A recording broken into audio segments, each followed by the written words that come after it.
Muy buenos días, hermanos, hermanas, amigos que nos acompañan en esta transmisión. Una vez más nos encontramos a puerta cerrada en nuestros hogares viendo esta transmisión, pero alabando al Señor desde donde estamos. Es ahora, a causa del clima, que tenemos que estar dentro de nuestras casas y poder alabar juntos desde nuestros hogares. Pero podemos recordar las palabras del salmista en el Salmo 42, en el verso 11.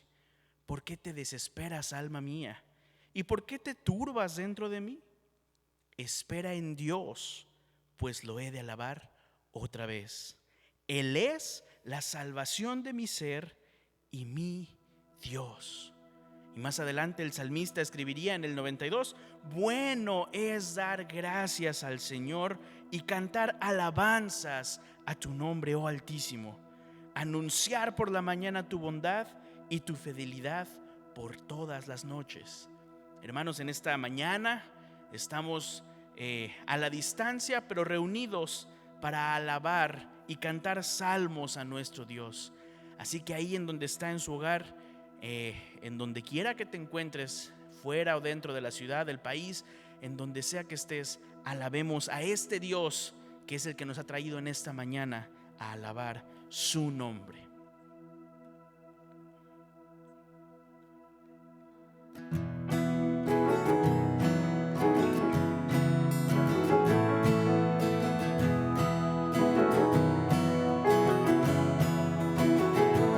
Bueno es alabarte, Dios,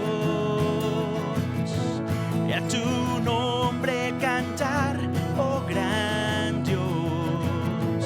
Bueno es alabarte, Dios, y a tu nombre cantar, oh gran Dios, oh gran Dios.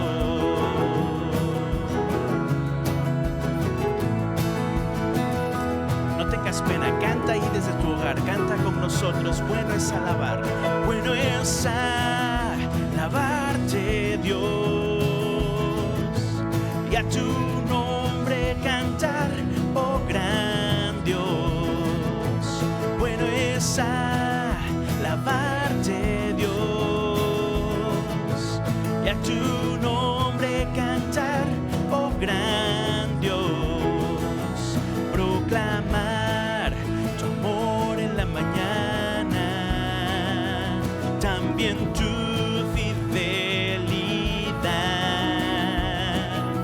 proclamar tu amor en la mañana, también tu fidelidad. Oh, gozo me das, canto de tu poder, tu amor celebraré. Oh, solo en ti hay paz. Siempre te alabaré, siempre te exaltaré, oh gran Dios.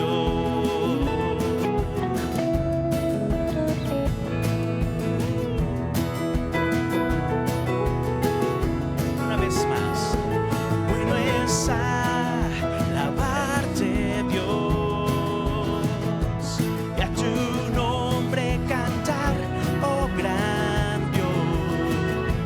Bueno es alabarte, Dios, y a tu nombre cantar, oh gran Dios.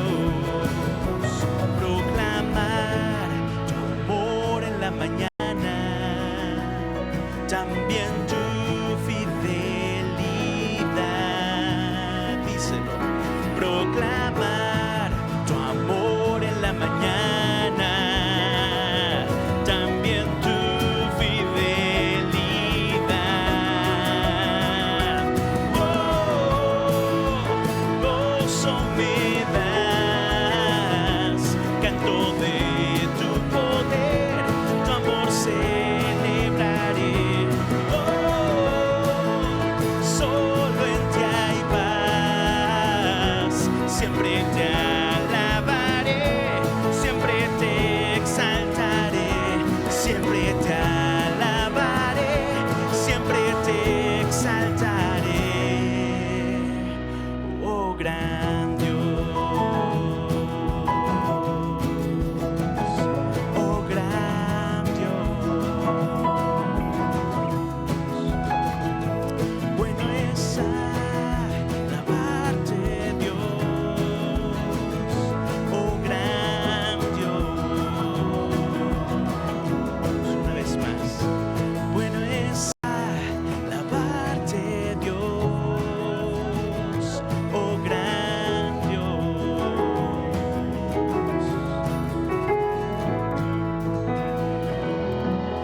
Vamos a orar juntos. Padre, gracias te damos y es muy bueno alabarte, Señor, en esta mañana. Gracias, Padre, porque tú eres bueno y porque para siempre es tu misericordia, mi Dios. Aún en momentos como este, Padre, aún cuando el tiempo pareciera ser inclemente hacia nosotros, Padre, tú tienes el control de todas las cosas, Señor. Y te damos gracias que podemos venir y alabar tu nombre, Padre. Gracias, Padre, por los medios tecnológicos que nos has dado para poder llevar tu palabra, Señor, y predicar, Padre, más libremente hasta lugares que quizás no imaginamos, Padre. Te pido por todas y cada una de las personas que están escuchando esta transmisión, Padre. Bendíceles, Padre. Habla a ellos, Señor. Toca sus corazones y permítenos crecer y hallarte, Padre, y poder responder a tu voz. Dirige este tiempo, Padre. Háblanos y enséñanos, mi Dios, y permítenos alabarte y adorarte por quién eres y qué has hecho, mi Dios. En Cristo Jesús ponemos este tiempo en tus manos, Señor. Amén.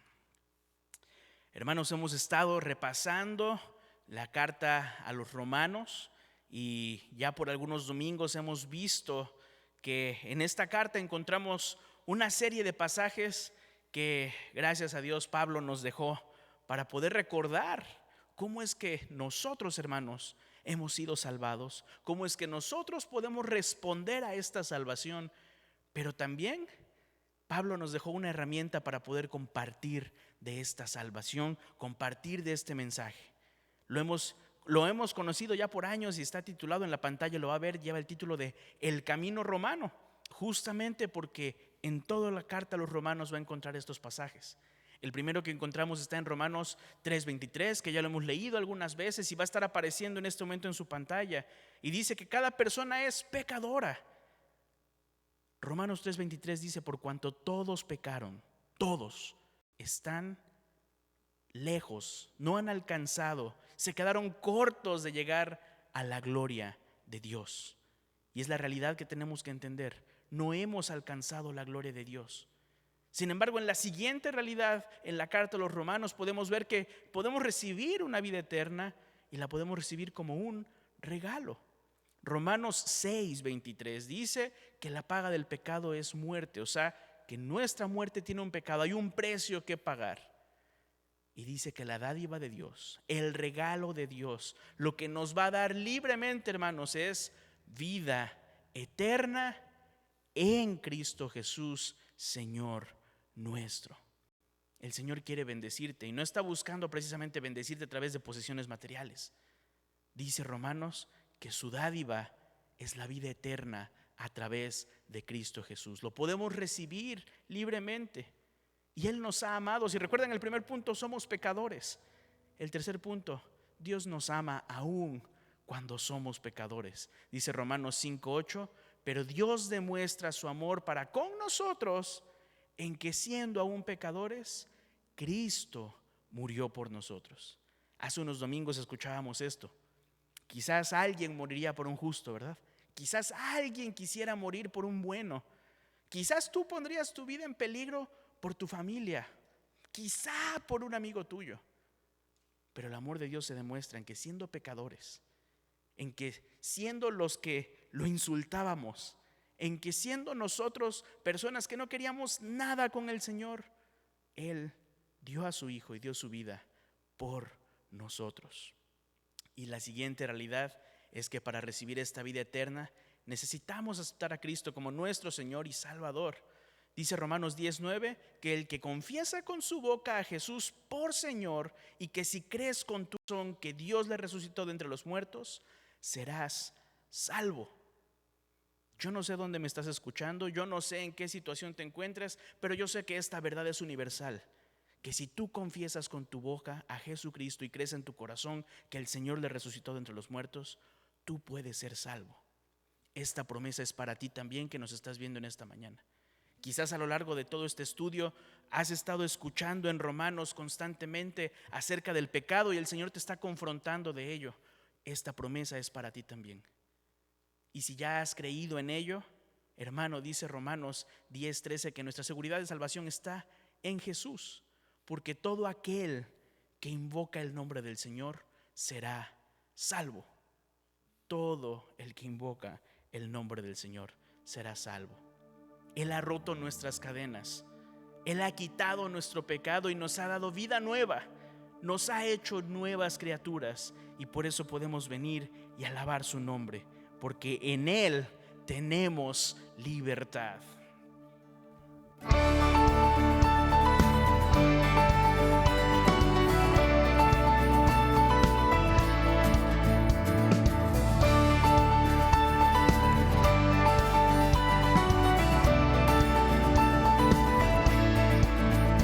Las cadenas de la muerte me quitan. Para mí ya no hay condenación, hay libertad, libertad. Siendo esclavo del pecado me libró, en la cruz compró mi redención y libertad, libertad. Rompió mis cadenas, me dio vida nueva, fondo del mar, echó mi maldad, lavó mis pecados y me ha perdonado. Solo en el nombre de Jesús hay libertad.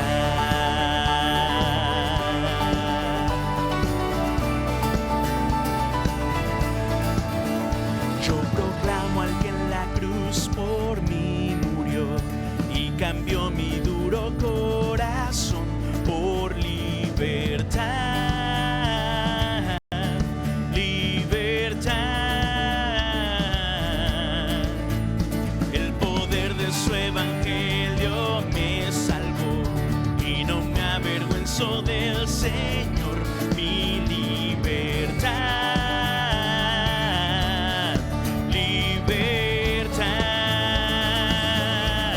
Rompió mis cadenas, me dio vida nueva y al fondo del mar echó mi maldad, lavó mis pecados y me ha perdonado. Solo en el nombre de Jesús hay libertad. Al que el Hijo hace libre, es libre en verdad. Al que el Hijo hace libre, es libre en verdad. Al que el Hijo hace libre, es libre en verdad. Al que el Hijo hace libre, es libre en verdad.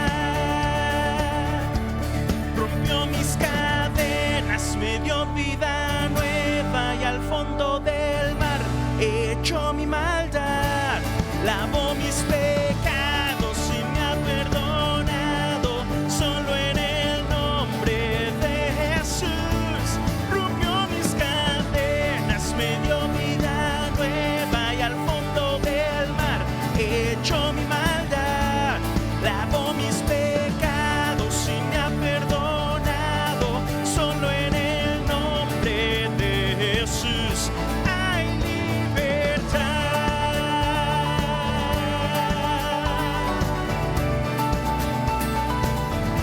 Hay libertad.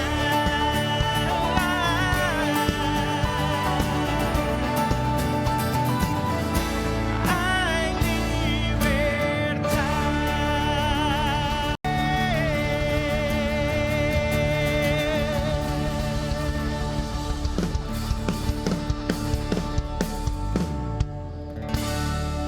Amén.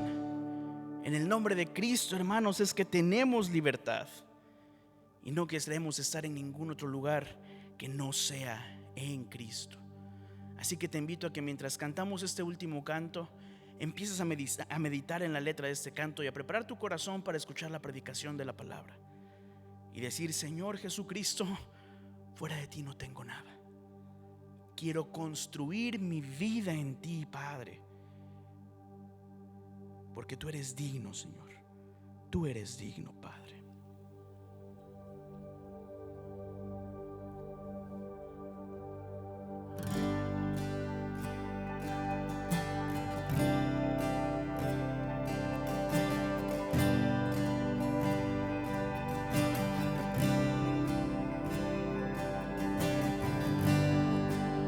Digno de recibir toda adoración,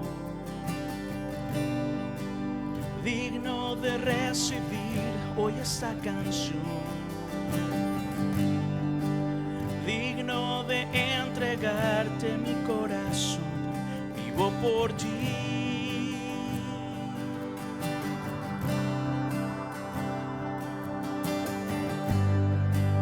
Cristo Jesús, no hay otro nombre igual.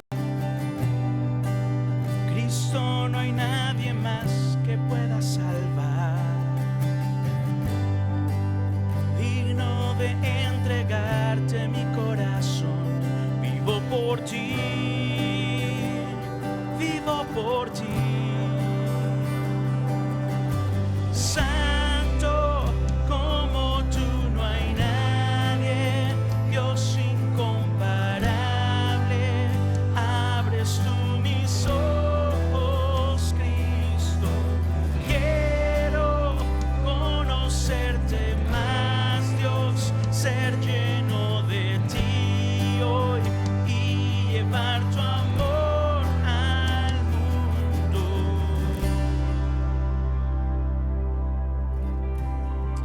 Dile: digno de recibir, digno de recibir toda adoración, digno de recibir hoy esta canción, digno de entregarte mi corazón, vivo por ti. Cristo Jesús, no hay nadie como tú. Cristo Jesús, no hay otro nombre igual. Cristo, no nadie más que pueda salvar. Digno de entregarte mi corazón, vivo por ti, vivo por ti. Santo como tú no hay nadie, Dios incomparable, abres tú mis ojos, Cristo. Quiero conocerte más, Dios, ser lleno de ti hoy y llevar tu amor al mundo. Santo como tú no hay nadie, Dios incomparable, abres tú mis ojos, Cristo. Quiero conocerte más, Dios, ser lleno de ti hoy y llevar tu amor al mundo.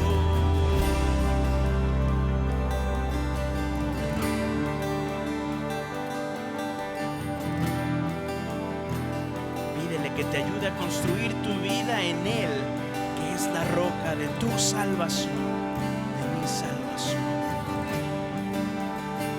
Y saber que solamente en Él estamos seguros.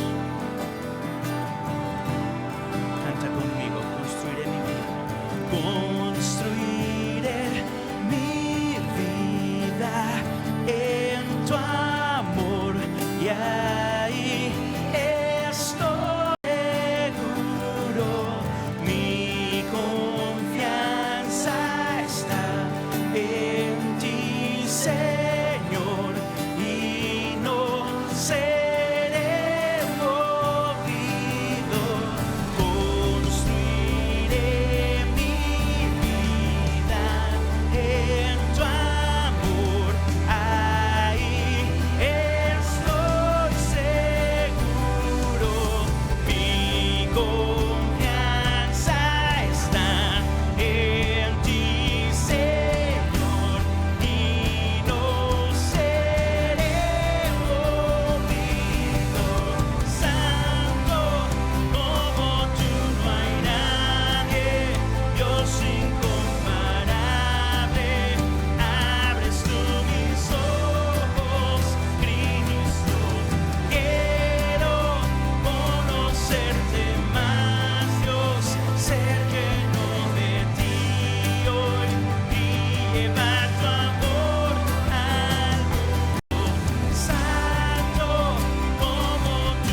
confianza la depositamos en ti, Señor, y sabemos que de ahí no seremos movidos, Padre.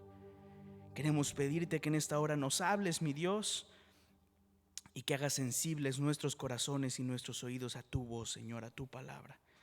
Háblanos, Señor, a través de tu siervo en esta mañana, Padre.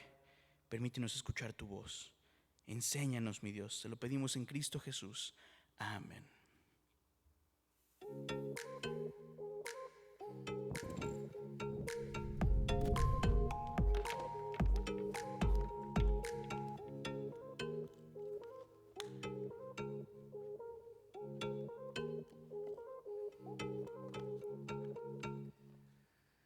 Pues buenos días, hermanos. Mencionaba Alex al principio de nuestro tiempo de adoración en esta mañana, pues que a veces hay que tomar decisiones que no quisiéramos tomar, sobre todo las que tienen que ver con la oportunidad de reunirnos y alabar al Señor juntos como pueblo del Señor, y no solamente juntos en el sentido de no importa dónde estemos, sino físicamente juntos. Y pues lamentablemente el día de hoy no es posible por causa de la inclemencia del tiempo aquí en Shreveport. Pues ha sido la decisión de los líderes de la iglesia Broadmoor pues suspender las actividades presenciales, pero tenemos la oportunidad de llegar a cada uno de ustedes y realmente oramos al Señor que aun cuando estamos distanciados físicamente, y sé que es muy diferente estar en casa, ¿verdad? Quizás sentados en la sala, pero reunidos con nuestras familias adorando al Señor, pues se pierde y se necesita esa relación especial que hay cuando estamos juntos en el Señor. Y yo creo que una de las cosas, por lo menos ha sido una de las cosas que yo he podido sentir cuando hemos tenido que hacer esto, es el hecho de cuánto necesitamos al cuerpo de Cristo.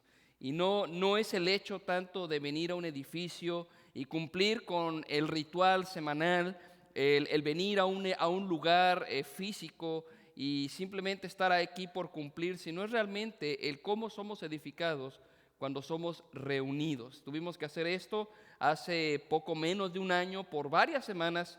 Hoy lo hacemos no tanto por la pandemia, sino por el clima, que en estos días, no solamente hoy, sino en el próximo par de días, pues será un poco difícil y no queremos exponer a nadie. Pero yo espero que eso alimente más esa necesidad, para que cuando Dios nos da esta oportunidad de estar una vez más juntos, la aprovechemos. No demos por hecho esta oportunidad. Y lo necesitamos porque somos creyentes que al estar unos con otros nos edificamos, nos animamos. Somos de una forma muy especial fortalecidos cuando estamos rozándonos unos con otros, creyentes en el Señor y animándonos de esta forma. Pero bueno, podemos llegar, a final de cuentas, podemos llegar a cada uno de ustedes y podemos tomar este tiempo para acercarnos a la palabra y seguir con nuestro estudio del libro de Romanos. Y voy a pedirles que tengan sus Biblias abiertas en Romanos capítulo 7. Ya vamos avanzando, ¿verdad? Yo creo que por un tiempo estuvimos yendo un poco lento en Romanos. El reto no es acabar Romanos en un periodo de tiempo, el reto es aprender lo que esta gran carta tiene que enseñarnos. Y hemos visto ya esta sección donde, aún siendo pecadores, el Señor Jesús vino a este mundo y dio su vida para redimirnos, tomando nuestro lugar, llevando la condenación y la pena que todos nosotros llevamos y que merecemos, que es el castigo eterno, lejos de la presencia de Dios. Pero Cristo tomó nuestro lugar, y ahora todo aquel que está en Cristo, todo aquel que confía en Cristo, todo aquel que cree en Cristo, la Escritura dice, es justificado. Ahora, en las últimas semanas hemos estado viendo que esa obra de salvación se refleja como un ser liberados de una esclavitud. Y el apóstol Pablo prácticamente en el capítulo 6 se ha encargado de enseñarnos que antes éramos esclavos del pecado, esa era nuestra condición, y el resultado de esa situación era la muerte. Prácticamente la Biblia nos enseña que la paga del pecado es muerte. No podemos librarnos de esa esclavitud por nosotros mismos, y el resultado, a final de cuentas, era la muerte eterna. Pero tal como se enfatizó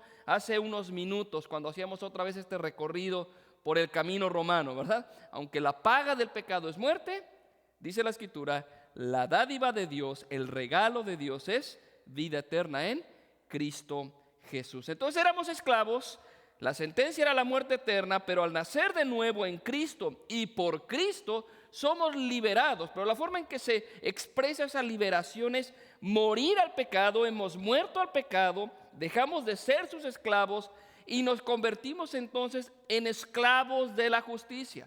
Por causa de ello, por esa nueva vida que ahora recibimos en Cristo, la Escritura dice que ahora andamos en vida nueva, como lo dice el capítulo 6, versículo 4, ¿verdad?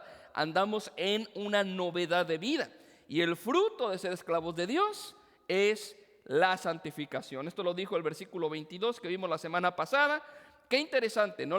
El contraste, éramos esclavos del pecado y el resultado era la muerte. Ahora somos esclavos de Dios y el resultado es santidad. Es una vida de santidad y con ello eventualmente la vida eterna. Entonces, el día de hoy estaremos estudiando liberados de la ley. Nuestro pasaje Romanos 7, versículos 1 al 6. Y lo primero que quiero que veamos es el fundamento. El versículo 1 nos dice el fundamento. Fíjense qué dice el versículo 1.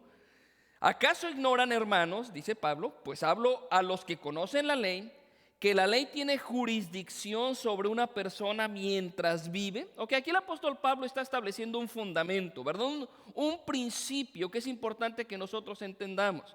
Pero cuando pensamos en la ley, y esto viene a raíz de lo que en cierta forma el apóstol Pablo había dicho en el capítulo 6, versículo 14, cuando Pablo decía, el pecado no va a tener dominio sobre nosotros, pues no estamos bajo la ley, sino bajo la gracia. Entonces es algo que no se ha olvidado, ¿okay? Porque estamos bajo la gracia, entonces ya no estamos bajo la ley y por lo tanto ya no somos esclavos del pecado, el pecado ya no tiene dominio sobre nosotros. Entonces la pregunta podría ser, entonces, ¿cuál es nuestra función con la ley ahora?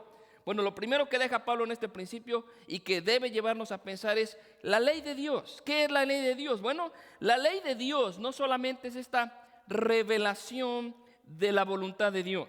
La ley de Dios revela su voluntad. Pero hermanos, tenemos que pensar que la ley de Dios manifiesta también el carácter de Dios. Vean el versículo 12 de Romanos 7. Dice Pablo, así que la ley es santa y el mandamiento es santo, justo y bueno. Entonces la ley de Dios no es solo una expresión de su voluntad. Y aquí algunos pensarían, bueno, es que Dios, es el creador, Él tiene derecho de establecer las leyes, pero pensamos que quizá, o puede que alguien piensa, que las leyes de Dios son arbitrarias, simplemente Dios las pone porque Él quiere hacerlo, pero tenemos que entender esto. La ley de Dios no solamente expresa su voluntad, sino que revela el mismo carácter de Dios. La ley de Dios es justa, es santa y es buena, porque el que dio esa ley es justo, es santo y es bueno. De hecho, el Señor Jesucristo en Mateo capítulo 5 nos decía que la ley no pasaría. El cielo y la tierra pasarían, pero su palabra, ¿verdad?, iba a permanecer. Entonces el conflicto que existe entre el ser humano y la ley no está en el valor de la ley, ¿ok? Y menos ahora que el apóstol lo ha dicho, nosotros no estamos bajo la ley. Entonces uno pensaría, entonces no tenemos nada que ver con la ley, ¿ok? No. A lo que se refiere y el conflicto real está en aquello a lo que la ley obliga. Para ello tengo que llevarlos al capítulo 3, que ya estudiamos hace algunas semanas realmente, pero en Romanos 3:19, escuchen lo que Pablo dice, para que entendamos a lo que va el apóstol Pablo en nuestro pasaje del día de hoy. Romanos 3:19, dice Pablo, ahora bien, sabemos que cuanto dice la ley, lo dice a los que están bajo la ley. Ahora, gente se pone bajo la ley y piensa que por cumplir la ley puede alcanzar salvación. Y ahí es donde está el punto, dice. Pero a final de cuentas, todo lo que la ley dice pone a la persona bajo una realidad. Es la realidad, ¿ok? Para que toda boca se calle y todo el mundo sea hecho responsable ante Dios. Porque por las obras de la ley ningún ser humano podrá ser justificado delante de Él, pues por medio de la ley viene el conocimiento del pecado. Hermanos, tenemos que entender esta realidad. La ley de Dios lo que hace es revelar lo que hay en nosotros. La ley de Dios, que ya mencionamos, es justa, es santa, es perfecta, es buena. La ley de Dios lo que hace es demostrar la realidad de nuestro propio pecado. Y lo único que hace la ley es condenarnos. ¿Okay? No porque la ley sea mala, sino porque nosotros somos pecadores. La ley establece aquello que es correcto, aquello que es justo, aquello que es bueno, aquello que Dios demanda. Dios no puede demandar menos de lo que su ley expresa. Y es evidente que cuando nosotros vemos nuestras vidas a la luz de la ley, lo que encontramos es que jamás podremos cumplir la ley de forma perfecta.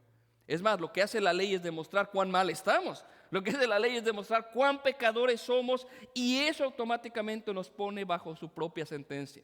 Porque quien no puede guardar la ley, quien rompe la ley, quien quebranta la ley, es pecador. Y todo pecador, siendo un transgresor, siendo un rebelde a la voluntad de Dios, queda condenado, queda sujeto a la sentencia de la ley, que es precisamente la muerte. Ahora, si vamos al capítulo 7, otra vez, algunos versículos más antes de seguir en nuestro pasaje, el versículo 5, fíjense qué dice Pablo. Porque mientras estábamos en la carne, es decir, cuando estábamos sin Cristo, escuchen esto, las pasiones pecaminosas despertadas por la ley actuaban en los miembros de nuestro cuerpo a fin de llevar fruto para muerte. Es decir, la ley estaba ahí y nuestra carne, nuestro propio pecado, al tener la ley ahí, reaccionaba. ¿Ok? Nuestro pecado mismo, cuando se tiene la ley, reacciona, y obviamente reacciona en rebelión. Déjenme leer unos versículos más y voy a dar una ilustración. Ahí mismo en Romanos 7, versículos 7 y 8. ¿Qué diremos entonces? Dice Pablo. ¿Es pecado la ley? De ningún modo. Al contrario, dice Pablo, yo no hubiera llegado a conocer el pecado si no hubiera sido por medio de la ley. Porque yo no hubiera sabido lo que es la codicia si la ley no hubiera dicho no codiciarás. Ahí el versículo 8 es clave aquí. Pero el pecado, aprovechándose del mandamiento, produjo en mí toda clase de codicia, porque aparte de la ley el pecado está muerto. Ahora quiero que entiendan lo que está diciendo, no está diciendo Pablo, que el culpable es la ley. Lo que está diciendo Pablo es esto, o sea, yo no conocía la definición de codicia si no fuera por la ley. Ahora eso no quiere decir que yo no codiciaba antes de la ley, yo codiciaba, porque esa era nuestra naturaleza, y es un ejemplo nada más. Nosotros pecábamos, pero si no tienes una ley, si no tienes un estándar, tú no puedes ver la gravedad de tu situación. Pero cuando tienes la ley, no solamente la ley te dice, oye, lo que tú has estado haciendo, eso es pecado. Eso que tú has estado cometiendo, lo que tú has estado pensando, aquello en lo que tú te ocupas, eso es pecado y eso deshonra a Dios. Si no tienes ley, no hay nada que lo rija. No quiere decir que tú llegas a convertirte en pecador cuando la ley viene. Lo que hace la ley es revelar. Prácticamente te permite ver lo que tú estás haciendo. Pero hay una cosa más que Pablo menciona aquí en estos versículos que acabamos de leer y que tiene mucho que ver con nuestro pasaje del día de hoy. Y es esto: nuestro pecado haya ocasión cuando la ley existe. Es decir, no solamente la ley dice lo que tú estás haciendo es pecado, sino que el mismo pecado, cuando la ley aparece, mi mismo pecado me lleva a decir, ok, tú dices que está mal, pero no importa, yo lo voy a hacer de cualquier manera. Déjenme leer el versículo 11. Porque el pecado, aprovechándose del mandamiento, me engañó y por medio de él me mató. Un ejemplo que a lo mejor algunos de ustedes han escuchado antes y es una prueba bien sencilla, ¿verdad? Está usted en su hogar, ¿verdad? Y usted ya está a punto de irse, están sus hijos pequeños, obviamente no tan pequeños, porque obviamente usted se va a ir y los va a dejar. Pero usted les dice, ok, voy a irme, no tardo, no vayan a agarrar las galletas que están en el jarrón que está encima de la mesa. ¿Qué es lo que pasa en un niño cuando usted le dice, no agarre las galletas que están aquí? Produce algo en ellos. Ahora, usted podría haberse ido ese día tranquilamente, el jarrón se hubiera quedado encima de la mesa y nadie hubiera averiguado nada. Pero en el momento en que usted dice, no vayan a agarrar las galletas que están ahí, ¿qué produce eso de forma natural en el niño? O sea que hay galletas. Y están ahí. ¿Y por qué no quiere que las agarre? O sea, el mismo mandamiento, por causa de nuestro pecado, se convierte en algo que, no, déjeme decirlo, al revés, me estaba yendo por otro lado. Nuestro propio pecado haya ocasión cuando el mandamiento aparece. Y nuestra misma carne nos lleva a ir en contra del pecado. De por sí ya éramos pecadores. El punto de lo que está diciendo Pablo aquí es esto: la ley no es mala, el problema somos nosotros. Ahora, si la ley realmente lo que hace es condenarnos, si lo que hace la ley es revelar que lo que yo hago, lo que yo pienso, lo que yo digo es pecado, y la ley misma dice, si tú pecas, quedas bajo la condenación. Entonces, ¿por qué la gente trata de confiar en que si cumple la ley va a ser salvo? Nadie la puede cumplir, y lo único que hace una persona que piensa que por guardar la ley será salvo es ponerse más bajo condenación de la misma ley. Entonces, el problema en realidad, vamos a seguir con ese tema, el problema en realidad está en ver la ley como un medio para alcanzar el favor de Dios. Es decir, cuando la gente ve la ley, o sea, no ve la ley como esto que revela cuán pecador soy, cuánto necesito del perdón de Dios. El problema es ver la ley como un medio para alcanzar el favor de Dios. Yo puedo cumplir la ley y con ello puedo ganarme la salvación, pero en realidad lo que hace la ley es condenarlo. Es decir, aquello en lo que la gente confía para salvarle, lo único que hace es condenarle. Porque la única forma en que la ley sea favorable a usted es que usted la pueda cumplir de forma perfecta. Pero cuando usted rompe un mandamiento de la ley, no importa si usted fuera capaz de cumplir todos, con que usted rompa uno, y es lo que Santiago nos dice, si tú rompes un mandamiento te haces culpable de todos, porque lo que haces cuando tú rompes la ley de Dios es ofender al dador de esa ley. Para el tiempo de Cristo, el respeto que existía a la ley era tal que en lugar de que había pasado la ley de un lugar de ser la evidencia de la salvación en una persona, llegó a ser el medio. Ahora, en cierto sentido, ley, aquí cuando Pablo la está usando en el versículo 1, ¿verdad? La ley tiene jurisdicción sobre una persona, ¿verdad? Puede referirse no solamente a la ley de Dios, puede referirse a cualquier otra ley bajo la cual una persona se pone para alcanzar la salvación, ¿ok? Entonces, este es el principio, prácticamente este es el fundamento. La segunda cosa rápidamente que quiero que veamos aquí es la ilustración. Que el fundamento es este, el fundamento es la ley tiene jurisdicción sobre los vivos, ese es el fundamento, ¿ok? Para que la ley tenga poder sobre alguien, obviamente tiene que ser sobre una persona viva. Si una persona está muerta, la ley no tiene poder sobre esa persona. Y luego viene esta ilustración, la ilustración versículo 2 y 3, dice: pues la mujer casada está ligada por la ley a su marido mientras él vive, pero si su marido muere, queda libre de la ley en cuanto al marido. Así que mientras vive su marido, será llamada adúltera si ella se une a otro hombre. Pero si su marido muere, está libre de la ley, de modo que no es adúltera, aunque se una a otro hombre. Ahora, hay una realidad en cuanto a esta ilustración, hermanos, y tratar de alegorizar la ilustración. Es decir, ok, ¿quién es quién en la ilustración? Como cuando uno ve las parábolas, ¿no? Uno ve las parábolas y dice, ok, ¿qué es la semilla? ¿Quién es el sembrador? O sea, uno trata de ver quién es quién. Y cuando uno trata esta ilustración y decir, ok, ¿quién es la mujer? ¿A quién representa la mujer? ¿A quién representa el marido? ¿A quién representa la ley? ¿Quién muere? Usted va a tener problemas. Dice en nuestra pantalla lo siguiente: esta ilustración, o sea, la que estamos usando ahorita, presenta realmente un principio. Aquí no se trata de ver quién representa a la mujer, quién representa al hombre. Aquí de lo que se trata es el principio. El principio es este: la ley tiene jurisdicción sobre una persona mientras viva. Ese es el principio que estamos viendo. La ley tiene jurisdicción sobre una persona mientras la persona viva. Ahora, de una forma entre paréntesis, no podemos tomar este pasaje aislado y tratar de armar toda una teología del matrimonio en base a este pasaje. Lo que sí podemos decir, de paso solamente, porque ahorita no es el tema principal, es que a los ojos de Dios el matrimonio es un pacto permanente. Y es importante recalcarlo y mencionarlo.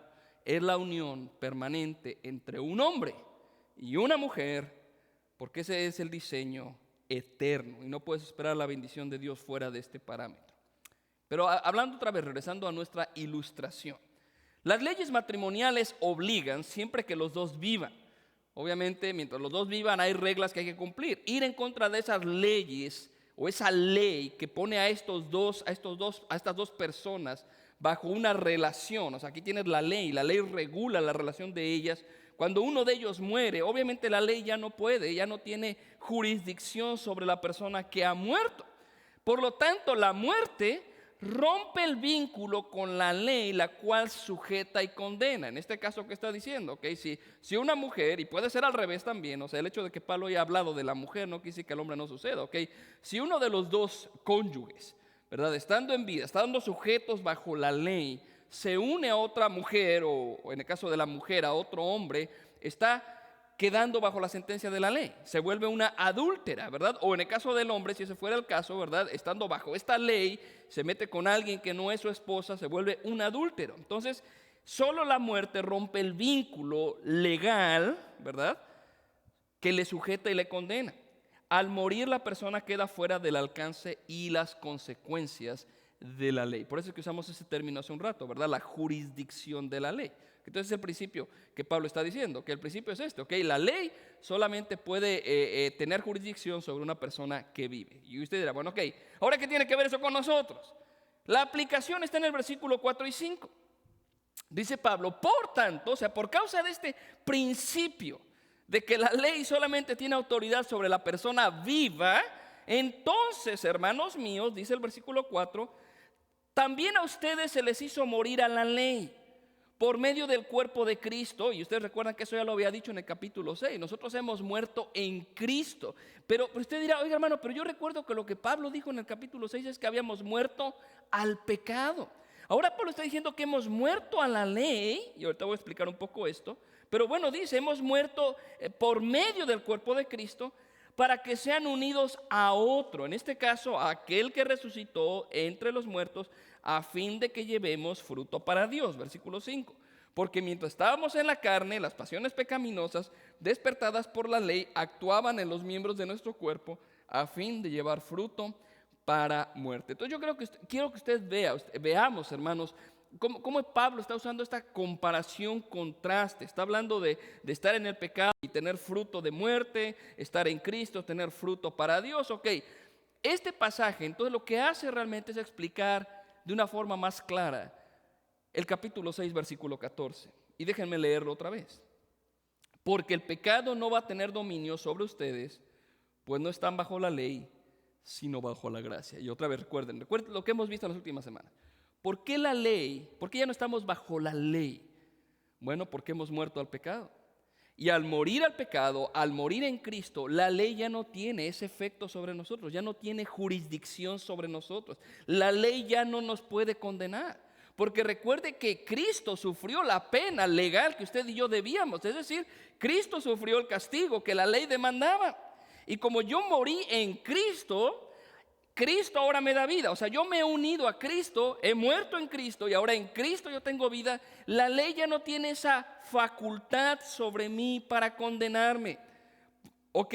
Por eso es que el pecado, pero no solamente Pablo dice, ok, la ley ya no está sobre ustedes. Pablo está diciendo, el pecado ya no tiene poder sobre ustedes. Porque uno pensaría, bueno, entonces ya no estamos bajo la ley, entonces hay que vivir como uno quiere, al fin y al cabo ya no estamos bajo la ley. Y es lo que Pablo ya había dicho antes, ¿no?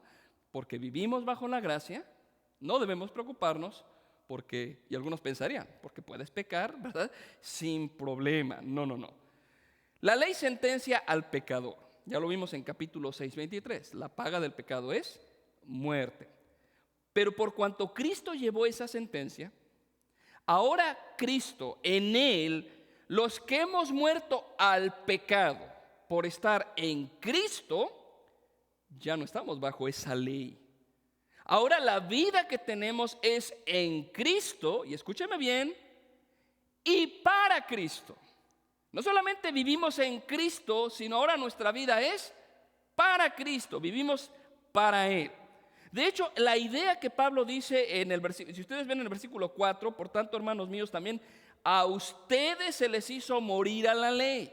O sea, lo que está diciendo es, fueron hechos muertos.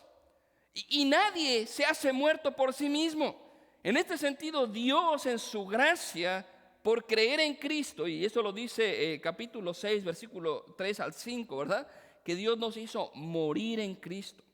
Y al morir a una relación a la que antes estaba sujeto por ley, es decir, estábamos sujetos por la ley al pecado, pero morimos, ahora el creyente está en Cristo. Y hay que notar que Cristo no solamente murió, sino que Pablo nos recuerda aquí, Cristo también resucitó. Y yo creo que esa realidad que Pablo menciona es para que entendamos, ¿ok? Porque ahora Cristo vive y estamos en Cristo. Recuerden, Cristo ya no va a morir otra vez. Entonces, lo que ahora tenemos nadie nos lo puede quitar. Pablo en Gálatas capítulo 2, versículos 19 y 20, mencionó lo siguiente, precisamente sobre esta realidad de la ley y de haber muerto en Cristo. Gálatas 2:19 dice Pablo,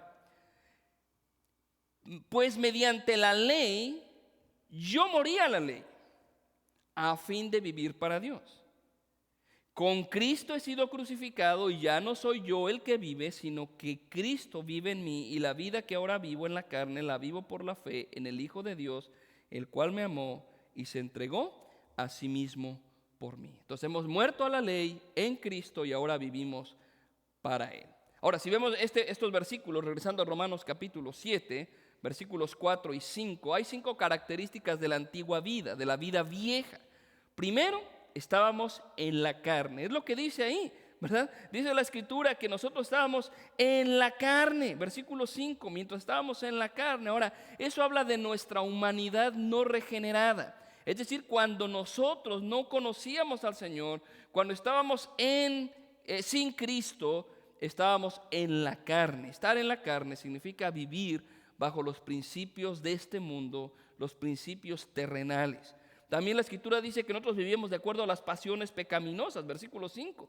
Las pasiones pecaminosas, esos impulsos que nos llevaban a pensar en lo malo y a hacer lo malo. Prácticamente las pasiones pecaminosas eran la expresión, eran el resultado de nuestra condición. Estábamos en la carne, vivíamos de acuerdo a las pasiones pecaminosas, pero las pasiones pecaminosas también eran impulsadas por la ley. La ley, de alguna forma, la ley decía, no hagas esto, y mi pecado decía, pues ¿cómo no? Lo voy a hacer. Entonces, eso demostraba la rebelión de mi corazón.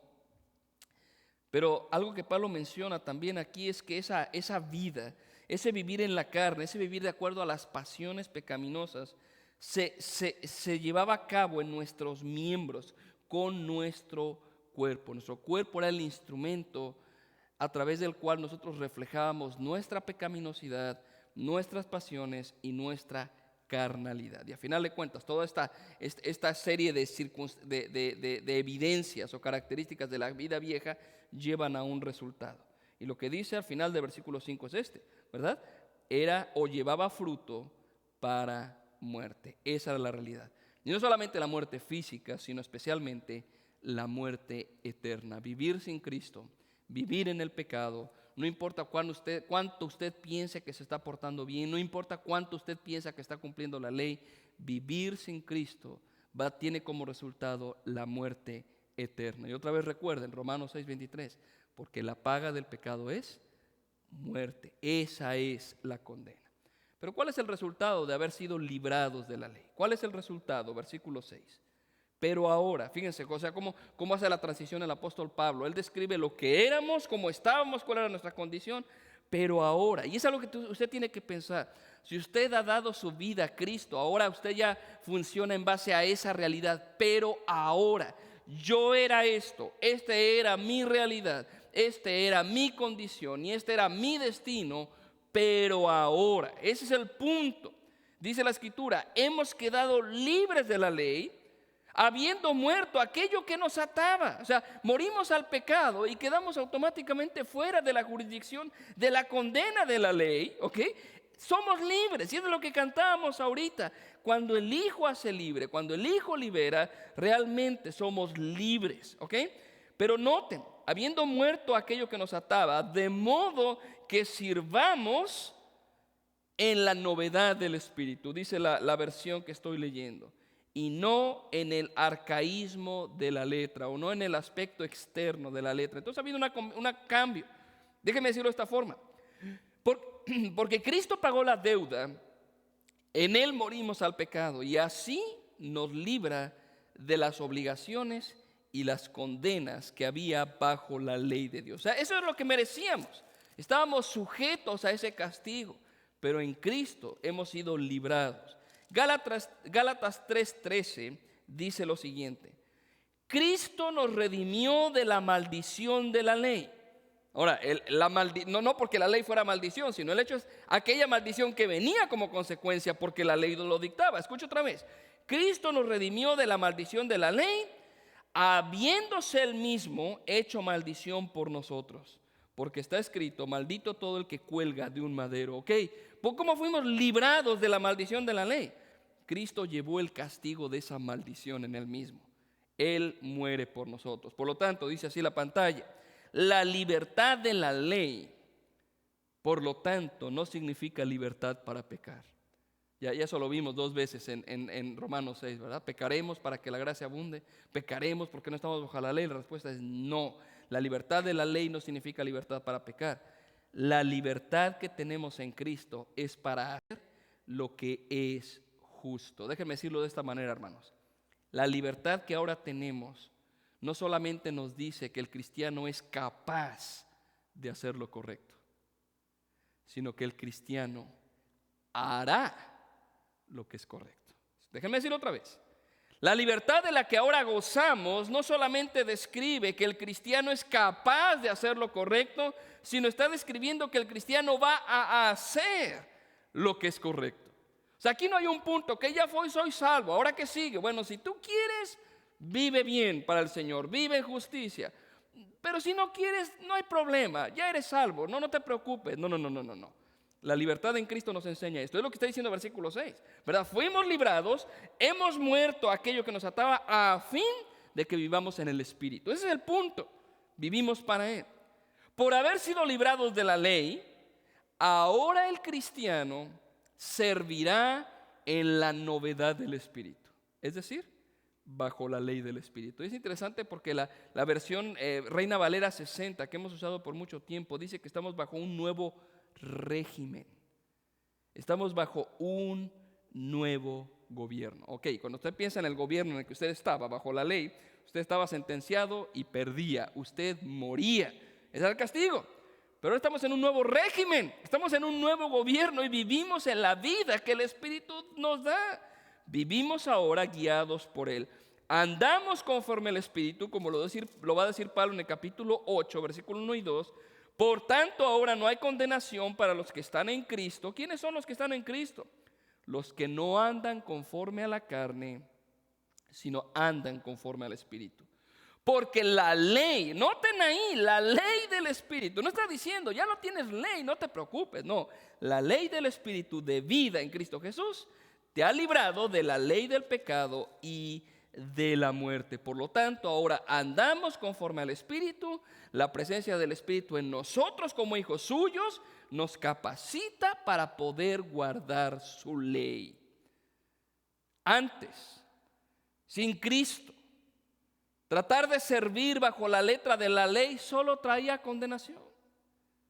Pero la libertad por haber muerto en Cristo ahora produce en los cristianos una obediencia que antes no existía. No podíamos ser obedientes porque estábamos esclavizados al pecado, pero hemos sido librados de ello. Ahora somos obedientes porque el Espíritu está en nosotros. El capítulo 8 va a ampliar más qué es vivir y caminar en el Espíritu. Alguien dijo esto que creo que es importante. Las marcas divinas de la nueva vida en Cristo, las marcas divinas de la nueva vida en Cristo nunca serán perfectas mientras estemos en este cuerpo, pero siempre estarán presentes en el creyente. ¿Lo pudieron ver? Aunque no serán perfectas las marcas de la vida nueva en Cristo, dice la pantalla, siempre estarán presentes en el creyente. Por lo tanto, déjenme ir concluyendo con esto. Los hijos de Dios anhelan vivir de acuerdo a los estándares divinos, porque ha sido librado de una condenación y ahora es capacitado para vivir para Dios. Ahora nosotros anhelamos vivir de acuerdo a los estándares divinos. Deseamos vivir con las motivaciones correctas. No lo hacemos para ganar algo, lo hacemos porque ya somos salvos. No buscamos, como la persona legalista, cumplir la ley para ganar su perdón. Dice la pantalla, esto significa, lo que significa haber sido librados de la ley es esto. El cambio de la ley del Espíritu es un cambio del legalismo a la verdadera espiritualidad. Antes buscábamos cumplir la ley en un sentido legalista. Voy a portarme bien para ganar el perdón de Dios. Que Dios vea cuántos puntos tengo. No, eso es legalismo. Ahora la ley se vuelve parte de nuestra vida. Y en el Espíritu, la expresión de nuestra vida es la verdadera espiritualidad. ¿Cómo podemos concluir entonces en este pasaje, hermanos? Aunque nosotros no estamos sujetos a la ley, esto no quita el problema que nosotros tenemos con el pecado. Y la próxima semana estaremos estudiando un poco más esto cuando Pablo nos permita ver la lucha que ahora el cristiano tiene con el pecado. El cristiano ha muerto al pecado, pero el cristiano ahora lucha con ese pecado y lo veremos. Pero lo que sí dice la Biblia en este punto es, habiendo muerto al pecado, ahora somos libres para vivir para la justicia. Ahora, hermanos, podemos vivir vidas que dan fruto para Dios. Ese fruto es la evidencia de la presencia del Espíritu Santo en nosotros. Y mi pregunta para terminar es esta: ¿estás viviendo tú en la libertad del Espíritu? ¿Eres hijo de Dios, en otras palabras? ¿O sigues intentando ganar a Dios por tu religiosidad? Déjame decirte, en tu propio intento, tratando tú de cumplir por tus propias fuerzas la ley de Dios, solamente hay un resultado: condenación. La paga del pecado es muerte, pero cuando tú mueres al pecado por dar tu vida a Cristo, Cristo te da una nueva vida. Su Espíritu Santo viene a vivir a ti y entonces tienes esta libertad en el Espíritu. Ahora vives para su gloria. Entonces no hay puntos intermedios, como lo hemos dicho otras veces. Estás viviendo en el Espíritu, tienes esa libertad del Espíritu, o quizá todavía sigues intentando ganar el favor de Dios por tus buenas obras. No hay forma de hacerlo a nuestra manera. Es mejor rendirse a los pies del Señor y pedirle que Él nos transforme y Él haga de nuestras vidas cambios y que nuestra vida realmente viva para su honra y su gloria. Vamos a orar. Queremos, Señor, en esta mañana pedir de tu gracia, al entender que el ser librados del pecado significa ser librados de la condena que antes pesaba sobre nosotros. Señor, tú has permitido que en esta mañana entendiéramos que el esfuerzo que nosotros podemos hacer por guardar la ley lo que hace realmente es condenarnos. No hay forma en que ninguno pueda guardar tu ley. Pero Cristo vino a este mundo, Él tomó nuestro lugar, Él llevó esa pena, Él llevó ese castigo que nosotros merecíamos. Y ahora solamente por Él una persona puede tener vida y verdadera libertad en el Espíritu. Señor, aun cuando estamos separados en diferentes lugares donde en este momento nos encontramos, Señor, si tú estás hablando al corazón de alguien, te pedimos que no le dejes tranquilo hasta que esta persona, Señor, resuelva su situación contigo por tu gracia. Y Señor, como vamos a cantar en unos momentos, que tú seas nuestra visión, que tú seas la meta de nuestro corazón y que no haya otra cosa que anhelemos más que vivir para tu gloria. En el nombre de Jesús. Amén. Entonemos juntos las letras del siguiente himno.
Hermanos, pues, aunque no podemos verles, sabemos que están ahí y pues queremos decirles que les extrañamos mucho a ver las familias de la iglesia, pero pues ha sido necesario por causa de la inclemencia del tiempo. Hermanos, cuídense, tomen sus precauciones, no se expongan en todos sentidos si no es necesario. El día de hoy, a las 6 de la tarde, estaremos teniendo nuestro estudio de Zoom para ahondar más en el pasaje que hemos estudiado. Si usted no le llegan las invitaciones de la clase, ¿verdad? De los domingos a las 6, tal vez es porque no tenemos su información o especialmente porque no ha expresado su deseo de ser parte de la clase. Mándenos un mensaje y le mandaremos el link para que sea parte de la clase. Hermanos, estamos despedidos. Dios les bendiga. Una vez más, no nos cansamos de decirlo, cuídense, tome sus precauciones. Y si usted sabe de alguien que está pasando algún tipo de necesidad en este tiempo de dificultad por causa del clima, por favor déjenos saber. Y pues Dios les bendiga, hermanos, y estamos despedidos.